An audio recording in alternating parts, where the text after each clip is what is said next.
Compared to the more modern, high-tech, and fast fighters, the Warthog seems like a bull in a china shop, ready at any moment to burst into the midst of battle and just destroy everything in sight. Its brutal appearance and habit of destroying enemy objects from close distances still evoke the respect from friendly forces and awe in the hearts of enemies. But what worked well in the last century may be out of fashion in this current one. So will there be a worthy place for this attack aircraft among the ranks of the modern U.S. Air Force for the coming decades? Let's find out. It's funny to think that the A-10 Thunderbolt II, one of America's most recognizable and beloved combat aircraft, was largely imposed on the Air Force by military high command. The experience from World War II and previous combat encounters helped the U.S. Air Force to finally formulate its own doctrine, which assumed the enormous advantage of strategic bombing and air superiority over close air support, CAS. The military firmly believed that the best way to suppress adversaries was to destroy their vital targets with the powerful Boeing B-17 Flying Fortress and B-29 Super Fortress strategic bombers. Even in the ground attack domain, the Air Force considered battlefield air interdiction, BAI, to be far more decisive and therefore more important than CAS. However, the service argued that multi-role fighters and other aircraft that were not used to perform their primary missions could be quickly reclassified as CAS. That is, if the Army required air support on the battlefield, existing fighters at the time like the McDonnell Douglas F-4, Phantom II, and others, according to the Air Force, would have been able to handle the role of attack aircraft. Thus, they sharply rejected even the very idea of creating a separate class of aircraft for the previously announced purposes. The trend had clearly shifted away from aircraft designated A, attack, in favor of their winged cousins designated F, fighter. The Army, on the other hand, did its best to convince officials and the Air Force of the critical need for an aircraft that could carry enormous quantities of ammunition, hover in a specific area, and add excellent maneuverability with the ability to withstand hits from enemy ground fire.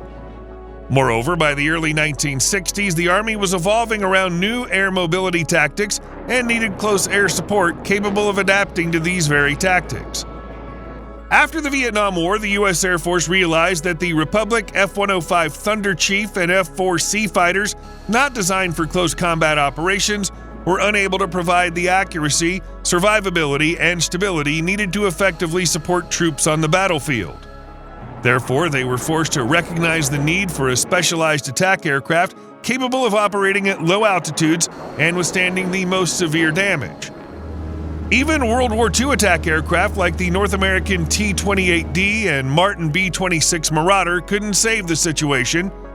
The T-28D's slow speed and lack of armor made it extremely vulnerable to enemy ground fire, and the aging B-26 was eventually withdrawn from service due to design problems.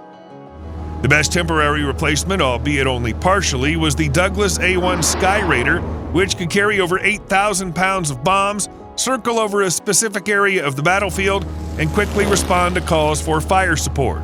However, their number was very limited and production ended in 1957, and the A-1's inability to destroy targets with heavy armor did, to put it mildly, not go well with friendly forces on the ground. In short, the Air Force started to think about creating a literal tank with wings. A request for a specialized CAS aircraft was issued by U.S. Air Force Chief of Staff General John P. McDonnell in 1966.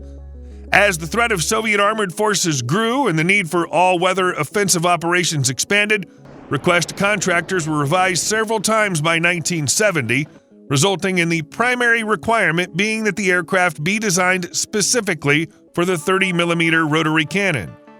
Many people still make fun of the A-10 on this topic, saying that it was the first aircraft built for a gun and not vice versa.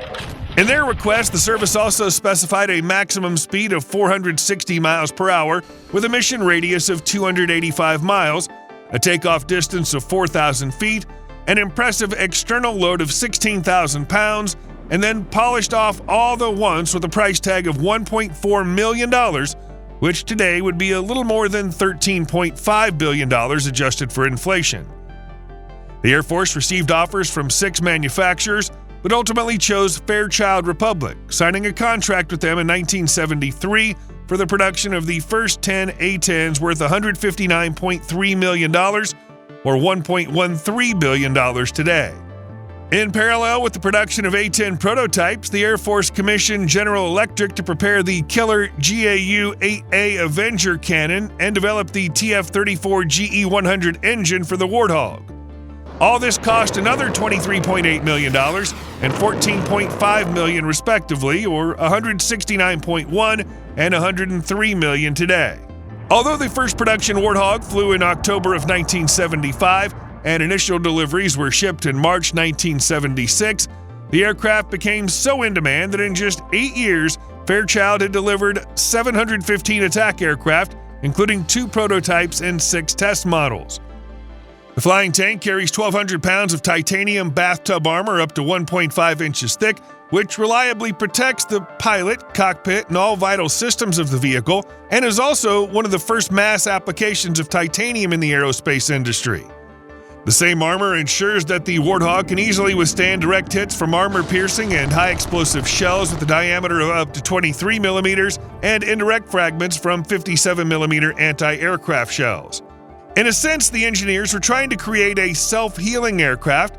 After all, in addition to heaps of armor, the A-10 has self-sealing fuel cells protected by internal and external foam and dual redundant hydraulic flight control systems backed by manual control mechanisms, allowing pilots to fly to base even if they lose all hydraulic control. During the 2003 invasion of Iraq, pilot Kim Campbell's Warthog was heavily damaged by enemy anti-aircraft guns in Baghdad. The plane's engine was damaged as well as its hydraulics, forcing Campbell to operate the aircraft manually. However, the attack aircraft flew for almost another hour and landed safely at the base. To this day, this story of combat glory is living proof of the exceptional survivability of the A-10.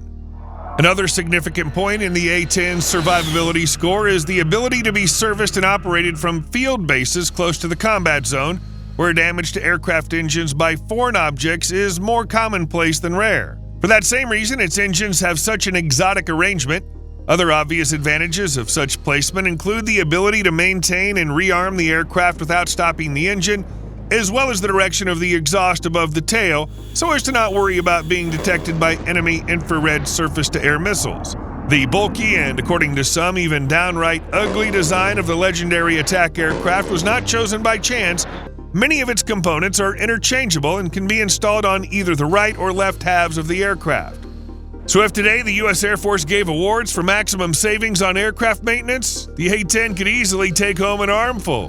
While talking about the design, we somehow almost forgot the main highlight, or rather the Warthog's entire main event in the form of the 30mm 7-barrel GAU-8A Avenger Gatling gun, whose dimensions exceed a Volkswagen Beetle with 1.5-pound cartridges comparable in size to a half-liter bottle of beer.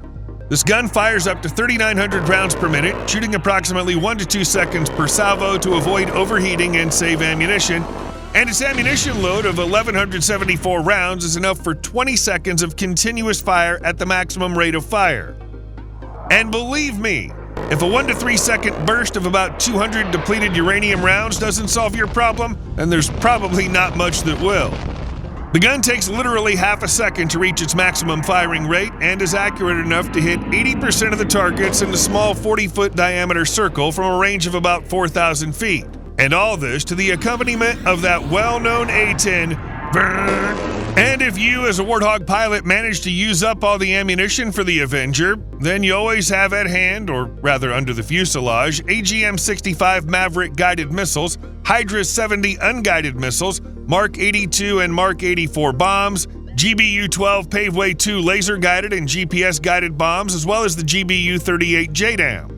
During the Gulf War, for example, A-10s fired 90% of the AGM-65 Maverick air-to-ground missiles used during the conflict, although, of course, the list of Warthog's military glory is not limited to only this. It served in the Bosnia-Herzegovina theater of operations in 1994 and 1995, then returned to the Balkan region as part of Operation Allied Force in Kosovo in March 1999, where the A-10 was deployed in support of search and rescue missions, such as the one for a downed F-117 pilot, and then eventually reassigned to ground attack missions. This was followed by the 2001 invasion of Afghanistan, in which Warthogs did not initially take part, but a year later were deployed to Pakistan and Bagram Airfield, BAF, in Afghanistan, to conduct a campaign against the Taliban and Al-Qaeda during Operation Anaconda. If you thought that Operation Iraqi Freedom, which began in March 2003, did not involve the direct participation of the A-10, now's the time to change your mind.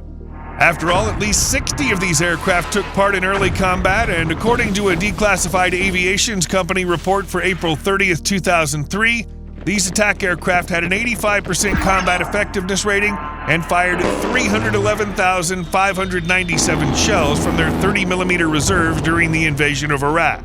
In further flights from 2006 to 2013, A-10s reported 19% of CAS missions in Iraq and Afghanistan, which is more than the equally famous McDonnell Douglas F-15E Strike Eagle fighters and Rockwell B-1B Lancer bombers, but still less than other regulars at the General Dynamics F-16 Fighting Falcon Air Hall of Fame, which completed 33% of such missions.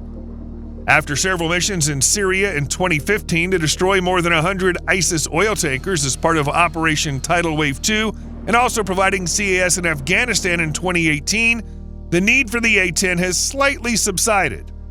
That is, up until November of 2024, when these aircraft were again used against targets in Syria to protect American troops in the east of the country as part of the ongoing Syrian civil war. During these attacks, the U.S. Air Force claimed the destruction of enemy vehicles, mortars, and a T-64 tank. Coinciding with the fall of the Assad regime on December 8, 2024, the A-10s, along with Boeing B-52 Stratofortress bombers and F-15E Strike Eagle fighters, carried out dozens of airstrikes against more than 75 ISIS targets in an effort to prevent them from benefiting from the political turmoil in Syria. So it turns out that Warthog still has a supply of gunpowder for the future? In 2012, despite all the combat achievements, the U.S. Air Force had seriously considered the option of replacing its fleet of CAS attack aircraft with the F-35B Stovall, but came to the conclusion that the new Lightning II would not be able to provide a sufficient number of sorties. Additionally, at that time, the modernization of the entire fleet of 356 A-10 and OA-10 as part of the Precision Engagement Program, which lasted from 2005 to 2011, had just been completed. It included the ability to conduct combat operations in all weather conditions, an improved fire control system, electronic countermeasures, intelligent bomb guidance, a modern communications suite including Link 16 radio and SATCOM, as well as improvements to the cockpit, 2 multifunction displays, and a hands configuration on throttle and stick, HOTUS, which combined the F-16's flight stick with the F-15's throttle. The military also included software updates. For example, one of the latest Suite 8s included IFF Mode 5, which modernized the ability to identify A-10s to friendly units. Furthermore, pave penny containers and pylons were removed from the sides because their receive-only capability was replaced by AN/AAQ-28V4 Lightning AT targeting pods or Sniper XR targeting pod with laser designators and rangefinders. As you can see, the Warthog's in no particular hurry to leave us, despite the inexorably approaching deadline of 2028 and 2029. At least it was during these years that the U.S. Air Force planned to retire the last A-10s from its fleet, although we've already seen similar statements before, so who knows, maybe before 2029 the A-10 will demonstrate its unique abilities even more. Once again confirming that rumors about its retirement are greatly exaggerated. Do you think the U.S. Air Force will completely replace the A-10 with the F-35 fighters? Share your thoughts in the comments below. And if you enjoyed the video, please leave a like, subscribe to the channel, and hit that notification bell for more content like today's. Thanks for watching, and we'll see you in the next one.